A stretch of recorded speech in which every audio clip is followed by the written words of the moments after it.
नमस्कार, सत्यदर्शन न्यूज मध्ये आपले स्वागत आहे। मी पायल शहा। एक नजर टाकूया आजच्या ठळक घडामोडीवर। उद्धव ठाकरे यांनी यवतमाळ दौऱ्यावर फुटीर खासदारांवर केला हल्लाबोल। उद्धव बाळासाहेब ठाकरे गटातील 6 खासदारांच्या बंडखोरीनंतर उद्धव ठाकरे यवतमाळ दौऱ्यावर आहेत। आज त्यांच्या यवतमाळ दौऱ्यात त्यांनी अनेक विषयांवर भाष्य केलं। उद्धव ठाकरे यांनी फुटीर खासदारांबाबत बोलताना सांगितले की माझ्या शब्दावर जनतेने काहीही विचार न करता या खासदारांना निवडून दिलं। आज त्यांनी लोकांचा विश्वासघात केला, त्याबद्दल मी जनतेची माफी मागणार आहे। ठाकरे पुढे म्हणाले की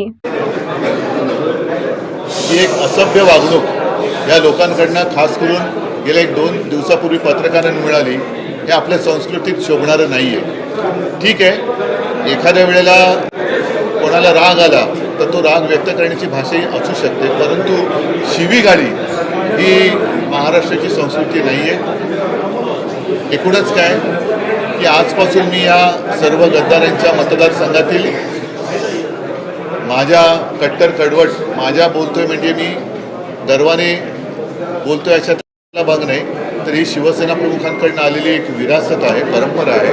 त्याच्यामुळे मी माझ्या म्हणतोय शिवसैनिकांना भेटण्यासाठी आणि त्याचबरोबरीने इथल्या ज्या मतदारांनी केवळ आणि केवळ शिवसेनेवरती शिवसेना प्रमुखांचा चेहरा बघून आणि मशाल बघून आम्ही जो उमेदवार दिला त्याला त्याचं काही पार्श्वभूमी किंवा इतर काही न बघता निवडून दिलं, त्या सर्व मतदारांची आणि शिवसैनिकांची मी माफी मागायला किंवा क्षमा मागण्यासाठी महाराष्ट्रामध्ये फिरणार आहे।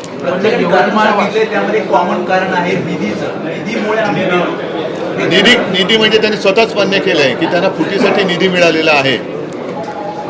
निधी याचा अर्थ तुम्हाला माहिती आहे की जेव्हा आमदार फुटले होते तेव्हा महाराष्ट्रभर 50 लोके एकदम ओके ही घोषणा सर्वत्र गावात खेड्यापाड्यात गाजली होती।